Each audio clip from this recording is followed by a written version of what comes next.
ముందుకెళ్ళి ఆ లెఫ్ట్ తిరిగామంటే ఔటర్ రింగ్ రోడ్ ఎక్కేస్తాం. క్రిమినల్స్ దేశం వదిలి పారిపోకూడదని అలా అడ్డు పెట్టాను.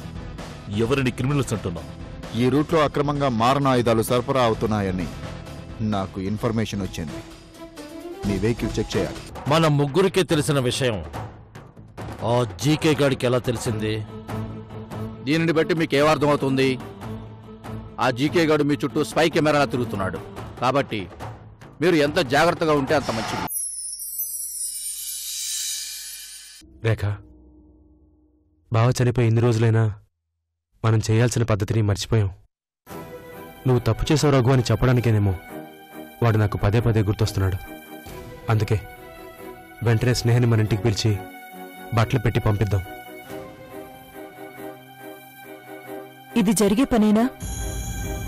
ఎందుకు అలా అన్నావు? ఒక అన్నయ్యగా నువ్వు ఆలోచించింది కరెక్టే, కానీ వదిన అది అర్థం చేసుకునే పరిస్థితిలో లేదు.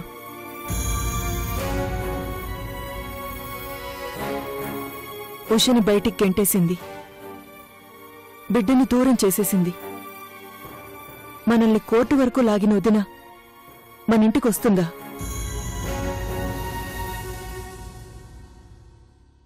పిలవడానికి వెళ్ళి అవమానపాలవుతావేమోనని నాకనిపిస్తుంది. పర్వాలేదు రేఖ, బావ కోసం ఎంత అవమానమైనా సరే భరిద్దాం, సహిద్దాం.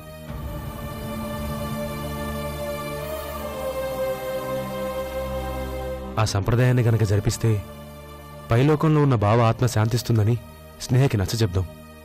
కమల్ కోసం అంటే స్నేహ ఖచ్చితంగా ఒప్పుకుంటుంది.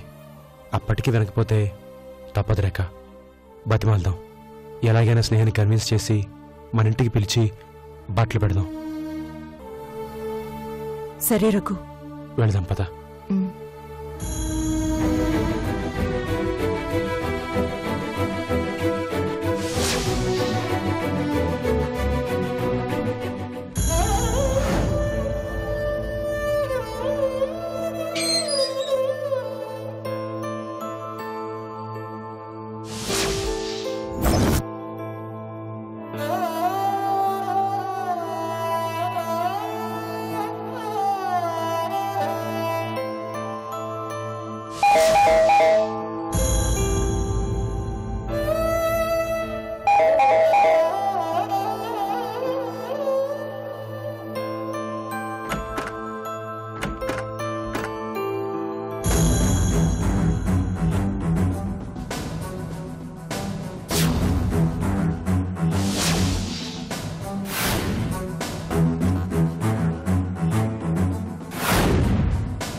ఎందుకొచ్చారు నా ఇంటికి?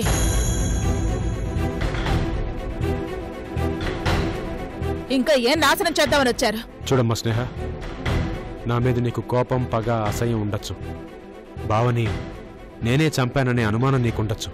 అది అనుమానం కాదు, నిజం. అదే నిజమైతే దానికి తగ్గ శిక్ష నేను ఖచ్చితంగా అనుభవిస్తాను. అనుభవిస్తావు, ఖచ్చితంగా అనుభవిస్తావు. బావకి సంబంధించిన విషయం గురించి నీతో మాట్లాడదామని వచ్చావమ్మా. లేని మనిషి కోసం ఏం మాట్లాడతావు? బావ ఆత్మ శాంతి కోసం జరగాల్సిన సంప్రదాయం గురించి మాట్లాడదామని వచ్చాం. సంప్రదాయమా? ఏంటా సంప్రదాయం? 5వ తనాన్ని కోల్పోయిన తన చెల్లెల్ని అన్నయ్య తన ఇంటికి తీసుకెళ్లి బట్టలు పెట్టాలి. అందుకే నిన్ను మా ఇంటికి పిలుద్దామని వచ్చావమ్మా. బావ కోసం ఈ సంప్రదాయం చేయడం చాలా మంచిదమ్మా. నువ్వు చిన్నదానివైనా అన్నయ్యగా బతిమాలుతున్నాను. దయచేసి మా ఇంటికి రమ్మా. అన్నయ్య? ఎవరు నాకు అన్నయ్య? నేనెవరికి చెల్లెల్ని? నువ్వేమన్నా నాకు తోడపుట్టిన అన్నయ్యవా నేను నీకు చెల్లెల్ని కావడానికి?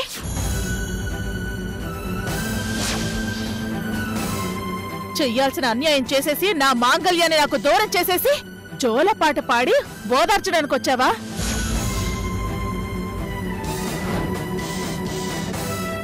నాకు బట్టలు పెట్టడం కాదు, బావ మీద నీకు అంత ప్రేమ ఉంటే ఆ చంపిన వాడిని తీసుకురా. నువ్వు నా భర్తని చంపలేదని నిజాయితీగా నిరూపించుకో. అప్పుడు వస్తాను.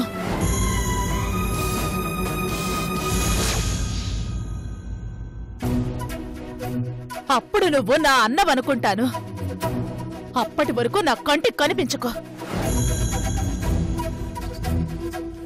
ఇలా అపార్థం చేసుకుంటూ ఎన్ని రోజులు మా మీద పంతంతో ఉంటావు వదినా? జీవితాంతం ఇలాగే ఉంటాను.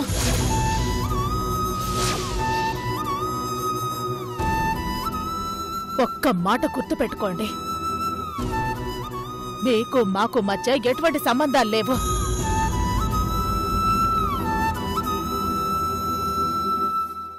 మీరు నాకు శత్రువులు అంతే.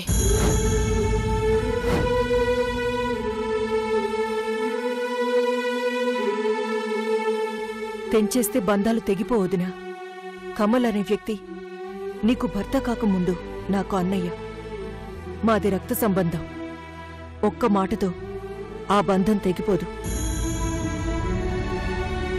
అవునమ్మా, గడప దాటి మమ్మల్ని నువ్వు లోపలికి రానివ్వకపోయినా ఒకే రక్తం పంచుకు పుట్టిన అన్నా చెల్లెళ్ళమ్మా వాళ్ళు. ఏ సంబంధం లేదని ఎలా అంటావు?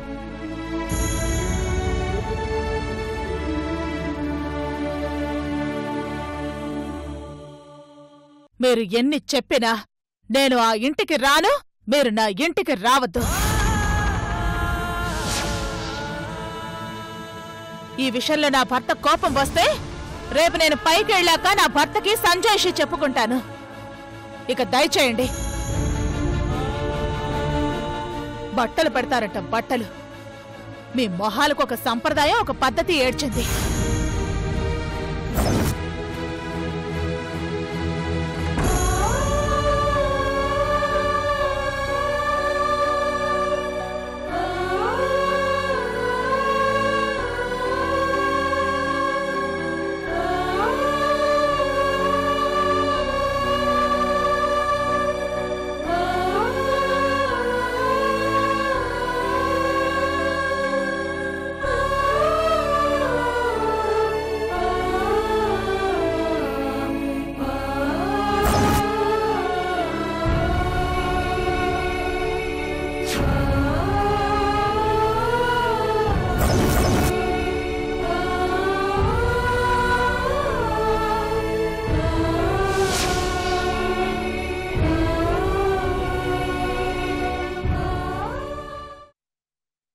నేను చెప్పాను కదండి, ఇలాంటి అవమానమే జరుగుతుందని.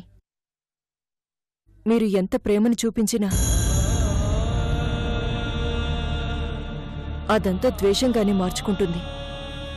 గ్రహణం పట్టినట్టు వదిన మనసుకి పగ పట్టేసింది. అంత తొందరగా విడిచిపెట్టదు.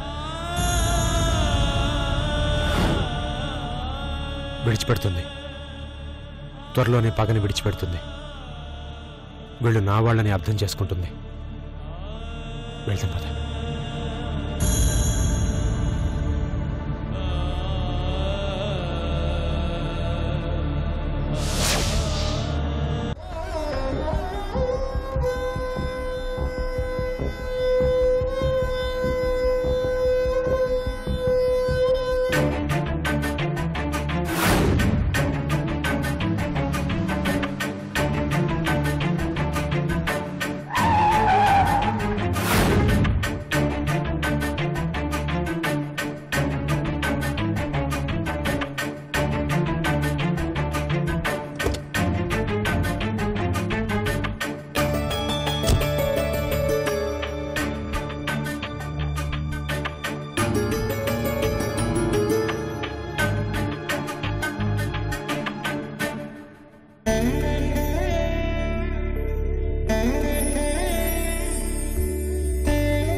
ఎప్పుడు కావాలంటే అప్పుడు వస్తున్నాడు.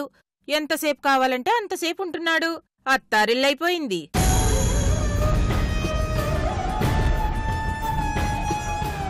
పోలీసోడు కదా, ఎవరేమంటారులే అని ఇష్టమొచ్చినట్టు ప్రవర్తిస్తున్నాడు.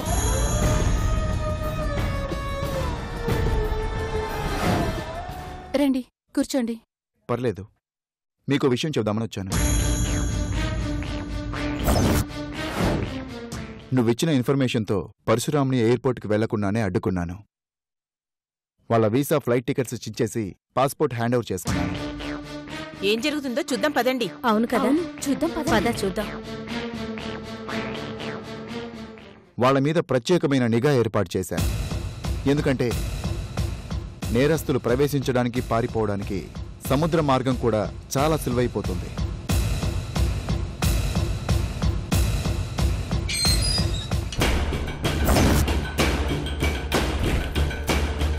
నువ్వు వాణ్ణి పట్టించడం వలన, రేపు వాడి గురించి సాక్ష్యం చెప్పడం వలన ఎంతో మేలు జరగబోతోంది. ఏం కనిపించట్లేదు వదినా. అవునవును. నీలా పల్లవిలా అన్యాయమైపోయిన అమ్మాయిలే కాదు, ఇంకెంతో మంది అమ్మాయిలు వాడి పంజా నుంచి తప్పించుకున్న వాళ్ళవుతారు. అంతేకాదు భవాని, వాణ్ణి మా మామయ్య కమల్ హత్యకు సంబంధించిన ఇష్యూలో కూడా నేను సస్పెక్ట్ చేస్తున్నాను.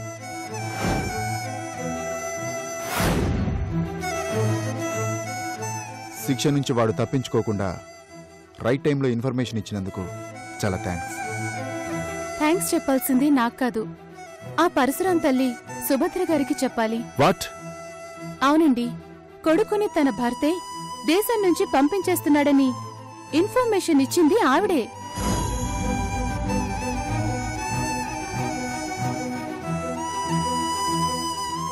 కన్న తల్లి కన్న కొడుకును పట్టించిందా? అవును. ఏ తల్లైనా కొడుకు ఎలాంటి తప్పులు చేసినా కాపాడుకోవాలని ట్రై చేస్తోంది.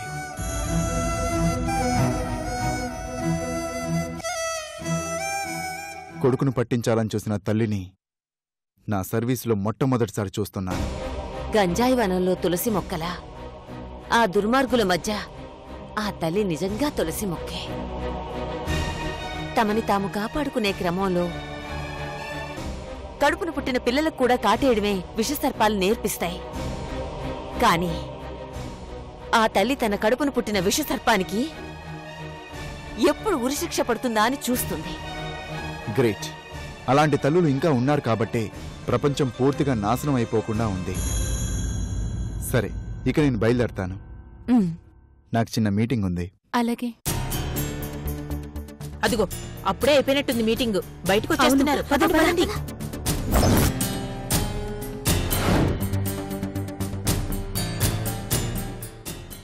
వస్తానండి.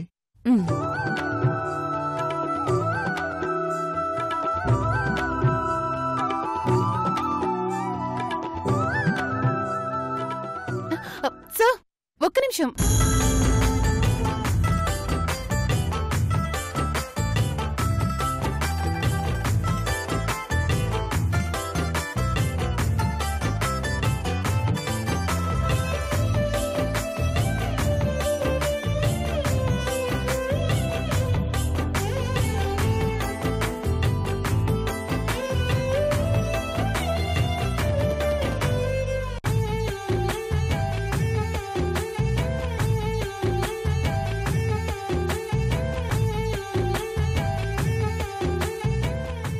Thank you.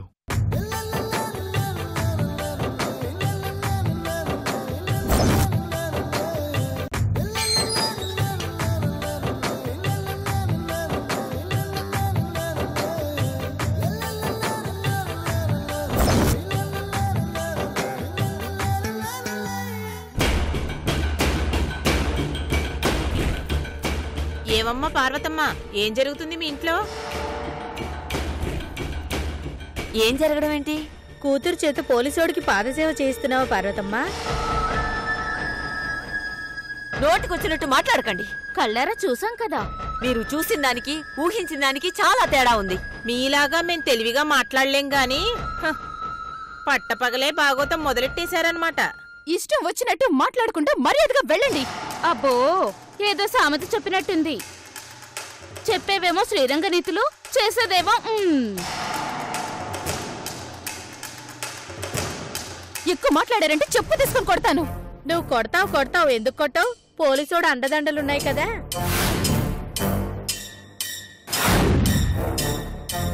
ఎవరైనా తప్పు చేస్తే పోలీసోడికి చెప్తాం.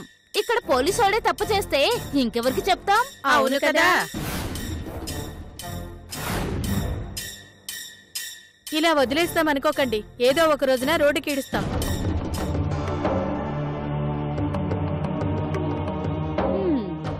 కూతురుతో తప్పు చేస్తూ పైగా దబాయిస్తుంది.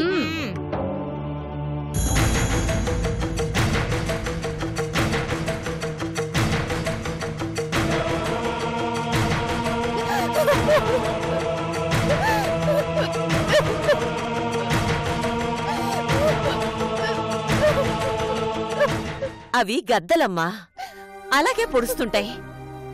వాళ్ళ మాటలు పట్టించుకుని నువ్వెందుకు బాధపడతావు? అన్యాయమైపోయిన ఒక ఆడపిల్లకి నిజాయితీ గల ఒక పోలీస్ ఆఫీసర్ రక్షణ ఇస్తుంటే ప్రపంచం మరలా ఆలోచిస్తోంది. సమస్య వాళ్ళది కాదు కదమ్మా, అలాగే మాట్లాడతారు. నువ్వేం బాధపడకు. చెడిపోయిన దాన్ని నన్నంటున్నారని నాకు బాధగా లేదు. నా వల్ల ఒక మంచి మనిషి నిందలు పడుతున్నాడని బాధగా ఉంది. దేవుడి మీద రాళ్లు వేస్తే నాశనం అయిపోయేది వాళ్లే. నువ్వేం బాధపడకు తల్లి.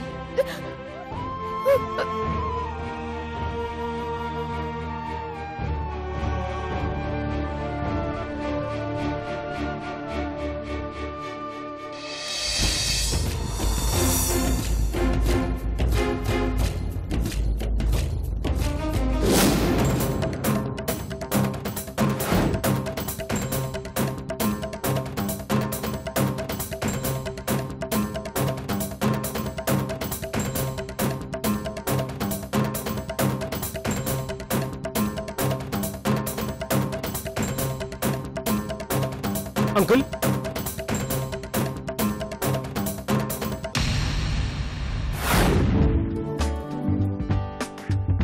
Hello Karthik, after long time, please come. Come on in man.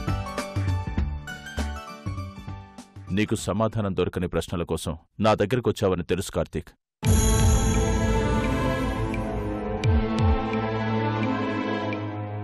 రా కార్తీక్. శిరీష ఎందుకలా ప్రవర్తిస్తుంది అంకుల్? What happen Karthik? తను నిజంగా నన్ను ప్రేమించిన శిరీషేనా? ఏమైంది కార్తీక్? ఎందుకిలా మాట్లాడుతున్నావు? శిరీష చుట్టూ నేను తిరగలేదు. శిరీష ఇంటికి నేను వెళ్ళలేదు. శిరీషని ప్రేమించమని నేను అడగలేదు. అమెరికా పంపించమని కోరలేదు. చివరికి తను తాళి కట్టమని అడిగితే గాని నేను తాళి కట్టలేదు. తాళి విలువ తెలిసి కట్టించుకుందో, అది ఒక తాడు అని కట్టించుకుందో నాకు అర్థం కావడం లేదు. అమెరికా నుంచి ఎన్నిసార్లు ఫోన్ చేసినా సరిగా మాట్లాడేది కాదు. అమెరికా నుంచి వచ్చాక నన్ను సరిగా కలవడం లేదు. పైగా నేను ఫోన్లు చేస్తుంటే అక్కడున్నాను ఇక్కడున్నానని అబద్ధాలు చెప్తుంది. నాతో అబద్ధాలు చెప్పాల్సిన అవసరం తనకేముంది? ఎందుకిలా చేస్తుంది? రకరకాల ప్రశ్నలు నా మనసుని వేధిస్తున్నాయి అంకుల్. శిరీష మెడలో తాళి కట్టిన తర్వాత మొదటగా చూసింది గుడిలోని దేవతని, ఆ తర్వాత మిమ్మల్నే. నా ప్రశ్నలకు సమాధానం ఆ దేవత చెప్పలేదు. మీరు చెప్పగలరు, అందుకే మీ దగ్గరికి వచ్చాను. మీరేనే నాతో నిజం చెప్పండి. మీరు కూడా శిరీషలా నాతో అబద్ధం చెప్పకండి. నీ ప్రశ్నలు వింటుంటే నీలో చిన్నపిల్లాడు కనిపిస్తున్నాడు. నువ్వు చాలా మెచ్యూరిటీ కలిగిన మనిషివి. చాలా చిన్న విషయాన్ని పెద్దదిగా ఊహించుకుంటున్నావు. చిన్న విషయం కాదు సార్. నా స్థానంలో ఉండి మీరు ఆలోచిస్తే నా బాధ మీకు అర్థమవుతుంది. అర్థం చేసుకోగలను కార్తీక్. నువ్వే అర్థం చేసుకోవాల్సిన విషయం ఒకటుంది. తను కేవలం బిజినెస్ వ్యవహారాల్లో బిజీగా ఉండి నీతో స్పెండ్ చేయలేకపోతుందే తప్ప మరో కారణం లేదు. బిజినెస్ ఫీల్డ్ గురించి నీకు తెలియంది కాదు. రేసులో నెంబర్ 1 పొజిషన్లో ఉండకపోతే ఎక్కడ స్టార్ట్ అయ్యామో మళ్ళీ అక్కడే ఎండ్ అయిపోతాం.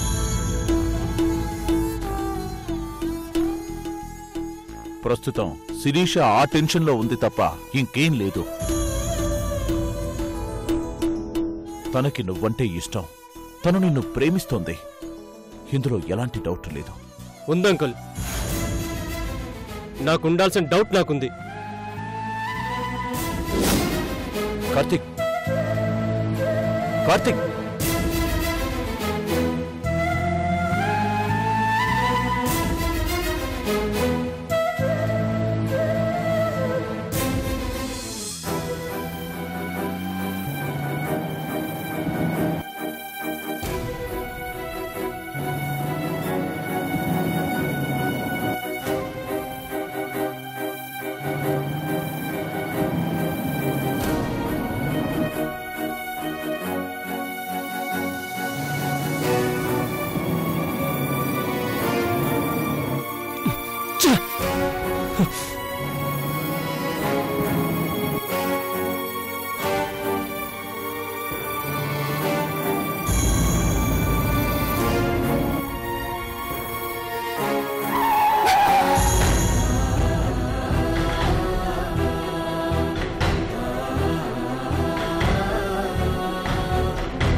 సారీ అండి.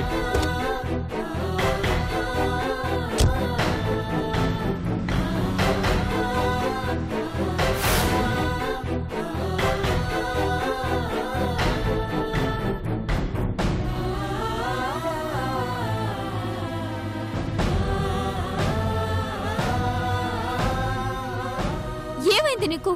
ఎందుకు ఇలా చేస్తున్నావు? కొద్దిలో ఎంత ప్రమాదం తప్పిందో చూసావా? పిచ్చి పట్టింది నాకు, ప్రేమ పిచ్చి పట్టింది. కాదు, నువ్వే పట్టించావు.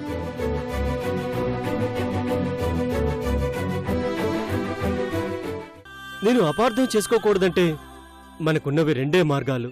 ఒకటి, మనకి పెళ్ళయిందని 2 కుటుంబాలను చెప్పేయడం.